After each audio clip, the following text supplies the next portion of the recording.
இப்போ நான் சொன்ன உலக நீதிக்கு என்ன அர்த்தம் தெரியுமா? யாராவது ஒருத்தர் விளக்கம் சொல்லலாம், வாங்க சொல்லுங்க என அழைக்க யாரும் முன் வரவில்லை. மாணவர்கள் தான் இப்படி என்றால் ஆசிரியர்கள் கூட வரவில்லை. அவளோ ஆசிரியர்களை பார்த்து நீங்கள் கூட விளக்கம் சொல்லலாம் வாங்க என அழைக்க ஒருவரும் வரவில்லை. அதை கண்டு ஆச்சரியப்பட்ட கண்ணகி திரும்பி தாளாளரை பார்த்து வியக்க அவனும் நொந்து போனான். உதயமூர்த்திக்கு சிரிப்பாக இருந்தது. கண்ணகியே மாணவர்களையும் ஆசிரியர்களையும் பார்த்து, சரி நானே விளக்கம் சொல்கிறேன் என்றவள், கல்வி பயிலாமல் கற்றதை மனைப்பயிற்சி செய்யாமல் இருக்கக்கூடாது, பிறர் மீது பழி கூறக்கூடாது, அம்மாவை மறக்கக்கூடாது, தீயவர்களோடு சேரக்கூடாது, தகாத இடங்களுக்கு செல்லக்கூடாது, ஒருவர் இல்லாத போது அவரை பற்றி குறை கூறக்கூடாது, வள்ளி மணவாளனான மயில் வாகனனான வலிமை பெற்ற முருகப்பெருமானே போற்றுவாய் மனமே என அழுத்தம் திருத்தமாக சொன்னார். அதை கேட்டு அனைவரும் புரிந்து கொண்டார்கள். அதன் பின் அவள் பேசினார். இதுவரைக்கும் இந்த கல்லூரி எப்படி வேணுமானாலும் இருந்திருக்கலாம், ஆனால் இனிமேல அப்படி இருக்கக்கூடாது. இங்கே ஒழுக்கம் மிக முக்கியம். உங்களுக்கு தாளாளர் மூலமாக தரப்பட்ட சுதந்திரமானது வெளியே அலையிறதுக்கும் கதை பேசுறதுக்கும் விளையாடுறதுக்கும் கேன்டீனில் இருக்கிறதுக்கும் இல்லை. சுதந்திரமாக நீங்கள் நினச்சதை வெளியே சொல்கிறதுக்கு தான். சுதந்திரங்கிறத நீங்கள் எல்லோரும் தப்பாக புரிஞ்சுக்கிட்டீங்க. நான் அதை சரியாக்க வந்திருக்கேன். இனிமேல் சரியான நேரத்துக்கு எல்லோரும் காலேஜுக்குள்ளே இருக்கணும். பெல் அடித்ததும் எல்லோரும் வகுப்புக்குள்ளே இருக்கணும்.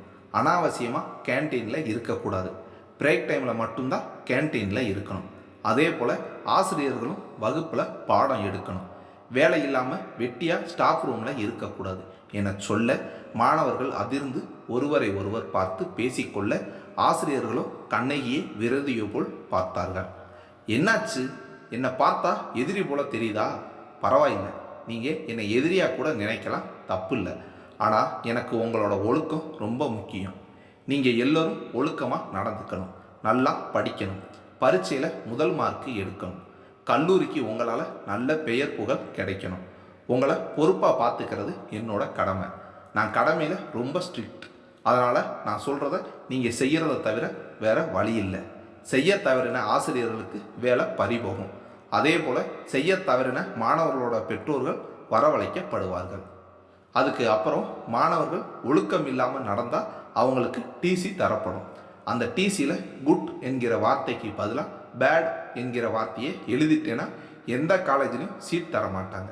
அதை எல்லோரும் மனசில் வச்சுக்கிட்டு எல்லோரும் அவங்க வகுப்புக்கு போங்க. சொன்னது நினைவு இருக்கட்டும். நான் சொன்னதை செய்கிறவங்க போகலாம் என கண்ணகி கம்பீரமாக பேசி அதட்டவும் அந்த இடமே அரண்டது. மாணவர்களும் அவசர அவசரமாக தங்கள் வகுப்புக்கு நோக்கி சென்றார்கள். ஆசிரியர்களோ உதயமூர்த்தியிடம் வந்து, என்ன சார் இது, பார்க்க சின்ன பொண்ணு போல இருக்கு, இவங்களை போய் பிரின்சிபலாக ஆக்கி வச்சிருக்கீங்க, இவங்க கீழே எப்படி சார் நாங்கள் வேலை செய்கிறது, எங்களுக்கு அவமானமாக இருக்குது என சொல்ல, அதை கேட்ட கண்ணகியோ, என் வயசை பார்க்காதீங்க, திறமையை பாருங்கள், என் கீழே வேலை செய்ய சொல்லலை, இந்த கல்லூரியில் வேலை செய்ய சொல்கிறேன், அவ்வளவுதான் என சொல்ல அவர்களும் வெறுப்பாக கிளம்பி சென்றார்கள். உதயமூர்த்தியும் பெரிய பாரம் இறங்கியது போல நிம்மதியாக கண்ணகியிடம் வந்தார். அவங்க பேசினதை நீ பெருசாக எடுத்துக்காதமா. இல்லை சார், அவங்க பொறாமையில் பேசுகிறாங்க. இப்போது பேசிட்டு போனவங்கள ஒருத்தரை பிரின்சிபலாக ஆக்குனா கூட இந்த கல்லூரியை திருத்த முடியாது. நீங்கள் கவலையே படாதீங்க, நான் இந்த கல்லூரியை பார்த்துக்கிறேன் சார் என உறுதியாக சொல்ல அவருக்கு மகிழ்ச்சியாக இருந்தது. உடனே அவளை அழைத்து கொண்டு சென்று பிரின்சிபல் அறையில் இருந்த இருக்கையில் அமர வைத்து அழகு பார்த்தவர் அவளுக்கான ஆர்டர் காப்பியை தர, அவளோ இதை தாளாளர் தானே தரணும் சார் என சொல்ல, அதற்கு அவரோ வாஸ்தவந்தான், ஆனால் தம்பி ரொம்ப கோபமாக இருக்காப்புல என்றார். அதுக்காக வழக்கத்தை மாற்றிக்கலாமா? நீங்கள் போய் அவரை பாருங்க, நான் பின்னாடியே வர்றேன் என சொல்ல அவரும் கோவலனை காண சென்றார். கண்ணகியோ அந்த அறையை சுற்றி முற்றி பார்த்துவிட்டு வெளியேற பியூன் வந்து நின்றான். மேடம், என் பேர் கந்தசாமி மேடம், நான் 15 வருஷமாக இங்கே வேலை செய்கிறேன் மேடம். ஓ அப்படியா, ஏதாவது வேணுமா கூப்பிடுங்க மேடம், செய்கிறேன். சரி கூப்பிடுறேன் என சொல்லியவள் தாளாளர் அறைக்கு சென்றாள். அதற்குள் கோவலனும் தன் அறையில் நடந்ததை கண்டு குழம்பி இருந்தான். எப்படி இவளால் இப்படி சட்டுன்னு கல்லூரியை மாற்ற முடிஞ்சது? திறமசாலியாக இருக்காளே, ஆனாலும் திமிரு பிடிச்சவளாக இருக்காளே இவளை நாம் பிரின்சிபல் வேலைக்கு வைக்கலாமா வேணாமா என யோசித்தான். முடிவு எடுக்க இயலவில்லை. கண்ணகியை பிரின்சிபல் ஆக்கினா கண்டிப்பாக கல்லூரி மாறும், மாணவர்களும் ஒழுக்கமாக இருப்பாங்க, அதில் சந்தேகம் இல்லை. ஆனாலும் அவள் நமக்கு அடிபணிஞ்சு நடக்க மாட்டாளே, நம்மளை மிஞ்சி நடந்து நம்மளையே கேவலமாக நடத்தினா. இப்போ கூட நம்மளை நிறைய முறை அவமானப்படுத்திட்டா. இவளை விட்டா அப்புறம் தினம் தினம் நம்மளை அவமானப்படுத்திக்கிட்டே இருப்பாள். கூடாது, இவளை விடக்கூடாது. ஆனால் தாத்தா கண்டிப்பாக சொல்லிட்டாரே, அவர் பேச்சையும் மீற முடியாது. என்ன செய்யலாம் ஏது செய்யலாம் என பலமாக யோசித்து சட்டென ஒரு ரூபாய் நாணயத்தை கையில் எடுத்தார். அதை சுண்டும் போதே பூ விழுந்தால் கண்ணையே வேலை விட்டு அனுப்பிடலாம், அவளால் நாம் அவமானப்படாமல் இருக்கலாம். இதே தலை விழுந்தால் தாத்தா சொல்படி கண்ணகிக்கு இங்கே பிரின்சிபல் வேலையை தரலாம் என சொல்லிக்கொண்டே நாணயத்தை சுண்டினான். அது தலைப்பக்கம் நின்றது. அதை கண்டவன் வெறுப்புடன் இருந்தான். அந்நேரம் கண்ணகி உள்ளே வந்து அவன் முன் முகம் மலர்ச்சியுடன் நின்றாள். கோவலன் அவளின் மலர்ச்சியை கண்டு வெறுப்புற்று உதயமூர்த்தி தன்னிடம் தந்த ஆர்டர் காப்பியை வாங்கி அவளிடம் நீட்டினான். அவளும் அதை வாங்கி கொண்டு நன்றி சார் என்றாள். அதை கேட்டு அவனும், இப்போவாவது நான் கம்பெனிக்கு போகலாமா இல்லை உன் பின்னாடியே அலையணுமா? வேணாம் சார், நீங்கள் போகலாம், என் நேரம் உங்ககிட்ட அனுமதி வாங்க வேண்டியதாக போச்சு என அழுத்து கொண்டே அங்கிருந்து கிளம்பினான். அவன் சென்றதும் வெளியே வந்த கண்ணகியிடம் உதயமூர்த்தியோ, இதை பாருமா, இங்கே உனக்கு ஏதாவது பிரச்சனை வந்தாலோ இல்லை ஏதாவது சந்தேகம் வந்தாலோ என்கிட்ட உதவி கேட்கலாம் என்றான். அதான் வைஸ் பிரின்சிபல் இருக்காரே, அவர்கிட்ட நான் உதவி கேட்டுக்கிறேன் சார். கோவலனோட நண்பன் தான் இப்போ வைஸ் பிரின்சிபலாக இருக்கிற சிலம்பரசன். ஓ, அப்போ தாளாளருக்கு விசுவாசின்னு சொல்லுங்க. அதே தான், அவங்கிட்ட நீ உதவி கேட்குறது வேஸ்ட்டு. ஓகே சார், நான் உங்ககிட்டயே உதவி கேட்குறேன் என்றான். நல்லதுமா, நீ என்கிட்ட உதவி கேட்க தயங்காத, எந்த நேரமாக இருந்தாலும் சரி, உனக்கு உதவ நான் காத்திருக்கேன். இது என்னோட ஃபோன் நம்பர், வச்சுக்க, ஏதாவதுனா ஃபோன் பண்ணுமா என சொல்லிவிட்டு அவளிடம் விடை பெற்று கொண்டு சென்றார். கண்ணகியும் தன் இருக்கையில் சென்று அமர்ந்தாள். இதுவரை அனைத்தும் நலமாக இருந்தது. ஆனால் வைஸ் பிரின்சிபலாக இருந்த கோவலனின் நண்பன் சிலம்பரசனுக்கு கண்ணகியின் மரபு சுத்தமாக பிடிக்கவில்லை. உதயமூர்த்தி சென்றதும் அந்த இடத்திற்கு வர காத்திருந்தான். ஆனால் தனது ஆசை கனவு அனைத்தையும் ஒரு நொடியில் நொறுக்கிவிட்ட கண்ணகியை பழிவாங்க துடித்தான். எப்படியாவது கண்ணகியின் மீது அவதூறு கிளப்பினால் உடனே அவளது வேலை பறிபோகும். அடுத்த பிரின்சிபல் தான் என்ற மமதையில் உடனே களத்தில் இறங்கினான். அதற்காகவே ஆசிரியர்கள் சிலரிடம் கலந்துரையாடினான். கண்ணகி வந்தது அனைத்து ஆசிரியர்களுக்கும் பிடிக்கவில்லை, வெறுத்தார்கள். அதனால் சிலம்பு சொன்னதை கேட்டு நடந்தார்கள்.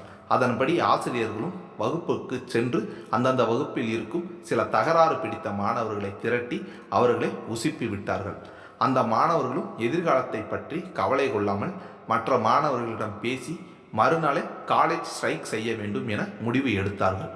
இந்த விஷயம் வதந்தி போல அனைத்து மாணவர்களிடமும் சென்று சேர்ந்தது. அப்படியே அந்த விஷயம் பியூன் காதிற்கு எட்டி அவரும் அதை கண்ணகியிடம் சொல்ல அவளுக்கு அதிர்ச்சியும் ஆச்சரியமும் ஒருங்கே வந்தது. என்னது ஸ்ட்ரைக்கா என நினைத்து அதற்கு என்ன செய்ய வேண்டும் என அப்போதே யோசிக்கலானாள். அவளுக்கு எந்த இடத்திலிருந்து ஆரம்பிப்பது என தெரியவில்லை. சில மணி நேர யோசனைக்கு பின் அவளுக்கு ஒரு திட்டம் உதயமானது. அதற்கு உதயமூர்த்தியின் உதவி தேவை என்பதால் அவருக்கு ஃபோன் செய்து காலேஜ் ஸ்ட்ரைக் விஷயமும் அதற்காக அவள் கண்டிருந்த தீர்வையும் சொல்ல உதயமூர்த்தி அவளின் புத்திசாலித்தனத்தை மெச்சிக்கொண்டார். அப்போதே அவள் கேட்கும் தகவலை தந்து உதவினார். இது இப்படி இருக்க மறுபக்கம் கோவலனோ கோபத்துடன் கம்பெனிக்குள் நுழைந்தான்.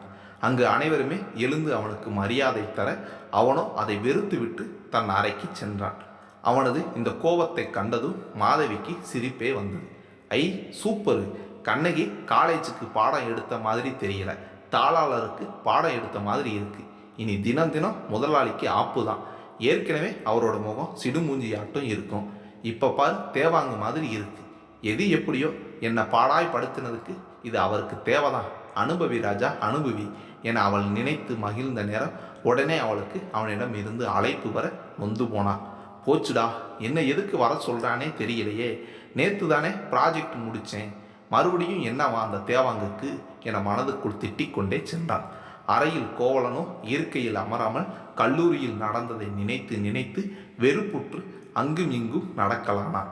மாதவி கதவை தட்ட உள்ளே வா என எரிந்து விழ அவளோ, ஆகா ஆரம்பமே இப்படி இருக்கே, இன்னைக்கு நான் தான் பலியாடா சப்பா எதுக்கும் நாம திடமா போகலாம். எதையும் தாங்க இதயம் பெண்களுக்கு படைச்சதாலேயே என்னவோ இந்த ஆண்கள் கிட்ட மாட்டிக்கிட்டு அல்லாட வேண்டியதா இருக்கு. உள்ள வான்னு சொன்னேன் என அவன் கத்த, இருடா வர்றேன் அவசர கொடுக்க, நிம்மதியா மனசுக்குள்ள புலம்ப கூட விட மாட்டேங்கிறான் என மனதுக்குள் திட்டிக்கொண்டு உள்ளே நுழைந்தான். அவள் வரவும் கோவலன் நடப்பதைக் கண்டு வியந்தான். என்ன இவன் மனைவி பிரசவ வார்டில் இருக்கிற மாதிரி பதட்டத்தில் அப்படி இப்படி நடக்கிறான்.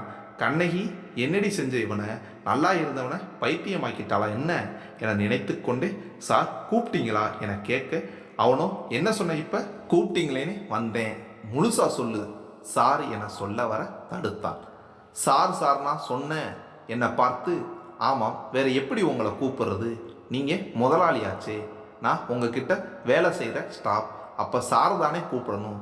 சார் சார் சார் இதை கேட்கவே வெறுப்பாக இருக்கு என சொல்ல மாதவி கண்ணகியை நினைத்து உள்ளுக்குள் மெச்சிக்கொண்டார்.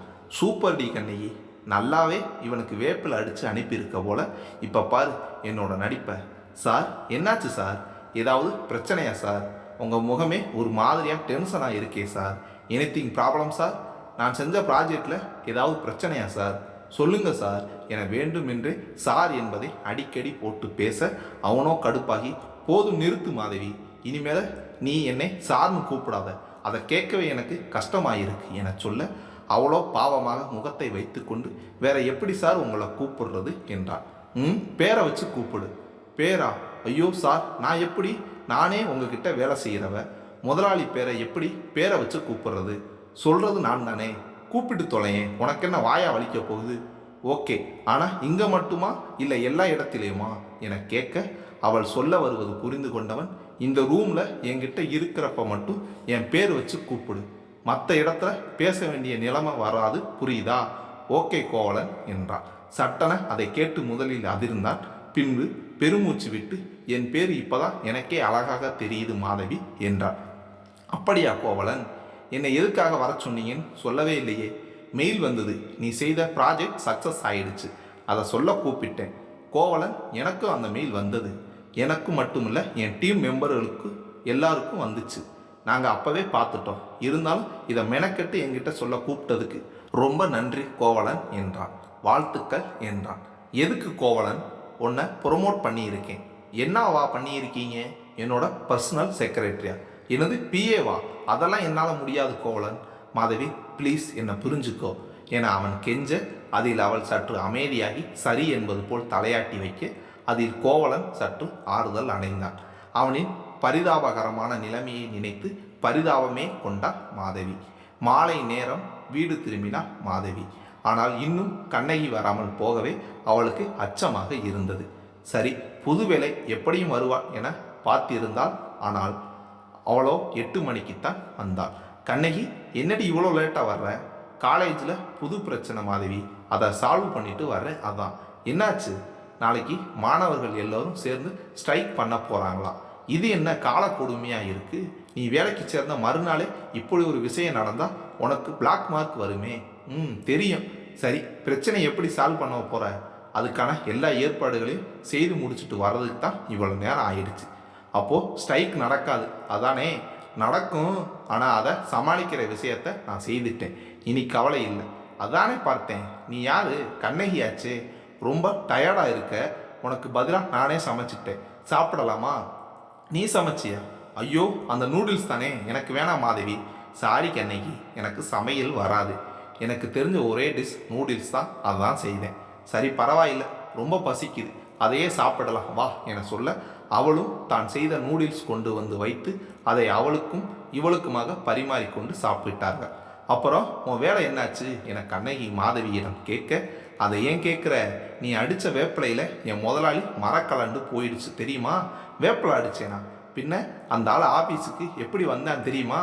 ஐயோ பாவம். அதை விட நான் அவனை சார்னு கூப்பிட்டதுக்கு அப்படி கோச்சுக்கிட்டான். இனிமேல் நீ என்னை சார்னு கூப்பிடாத, கோவலன் தான் கூப்பிடணும்னு சொல்லிட்டான். அதான் சாக்குன்னு நானும் வார்த்தைக்கு வார்த்தை கோவலன் கோவலன்னு சொல்லி வச்சேன். அதுக்கே சந்தோஷப்படுறான். அப்படி என்னதான் செய்த? அவனை ரொம்ப வெறுப்பேற்றிட்ட போல. பின்ன காலேஜ் எப்படி இருந்தது தெரியுமா? சுத்தமாக ஒழுக்கமே இல்லை. அதை பற்றி கேட்டதுக்கு தேவையில்லாத வியாக்கியானம் பேசினாப்புல. அப்போ தான் யோசித்தேன், மாற்ற வேண்டியது காலேஜும் கூட தாளாளரையும் சேர்ந்துன்னு. அதான் கொஞ்சமாக அவரை வெறுப்பேற்றி விட்டேன். பாவமாக இருந்தாருடி. விட்டு தள்ளு. நாளைக்கு காலேஜில் பெரிய புயலை வீசப்போகுது. அதில் சிக்கி தாளாளர் என்னவாக போகிறாரோ தெரியல. ஐயோ, அப்படின்னா கம்பெனிக்கு வரும்போது சூறாவளியாக வருவார் போலையே. நான் மாட்டினேன். என்ன சொல்கிற? ஆமாம், என்ன அவரோட பர்சனல் செக்ரட்டரியாக ப்ரொமோட் பண்ணியிருக்காரு. அப்படியா? என்ன திருதுப்புன்னு யாருக்கு தெரியும்? இது வரைக்கும் அவருக்கு பிஏன்னு யாரும் கிடையாது. அவர் யாரையும் நம்பினதில்லை. ஒன்றை மட்டும் எப்படி நம்பினாராம்? நான் செய்த ப்ராஜெக்ட் சக்ஸஸ் ஆயிடுச்சு. அதுக்கும் இதுக்கும் என்ன சம்பந்தம்? உன் பேச்சை கேட்டு நைட்டு 11:30 வரைக்கும் அந்த வேலையை செய்ததில் என்னோட சின்சாரிட்டியை பார்த்து என்னை பிஏவை ஆக்கிட்டாரு போல. இதுதான் நேர கொடுமைங்கிறது. அந்த ஆளை கொஞ்ச நேரம் பார்க்கறதுக்கே எனக்கு கடுப்பாக இருக்கும். இதில் பிஏ வேற. பொழுதுக்கும் அவர் கூடவே இருக்கணும். வாழ்க்கையே வெறுத்துடும் கண்ணகி என்றான். ஆல் த பெஸ்ட் என்றான் கண்ணகி. எதுக்கு இப்போ இதை சொல்கிற? இனி தினமும் உன்னோட முதலாளி டென்ஷனாக வருவாப்புல. நீ தான் அவரை சமாதானம் செய்யணும். அதுக்குத்தான் சொன்னேன். என்னது நானா? ஐயோ, அந்த தேவாங்க நான் சரியாக்குறதுக்கு நானும் தேவாங்க மாறணுமா? மாறு, தப்பில்லை தேவாங்கு என்றாள் கண்ணகி விளையாட்டாக. அதில் மாதவிக்கு பொய்க்கோபம் வந்து அவளை அடிப்பது போல பாசாங்கு செய்ய, அவள் அதில் இருந்து தப்பிக்க என இரு பெண்களும் சிறு பிள்ளைகளைப் போல விளையாடியபடியே அந்த நாளை ஓட்டினார்கள். மறுபக்கம் வீடு திரும்பிய கோவலனிடம் ஈஸ்வரமூர்த்தி பாடம் எடுத்தார். ஐயோ தாத்தா, போதும், என்னால் முடியலை, காது வலிக்குது. எதுக்கு என்ன நிற்க வச்சு பாடம் எடுக்கிறீங்க? நான் என்ன தப்பு செய்தேன்?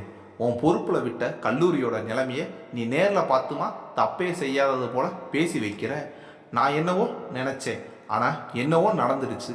அதுக்கு நான் காரணமா? ஓ, அப்போ வேற யாரு? காரணம் நான் தான்.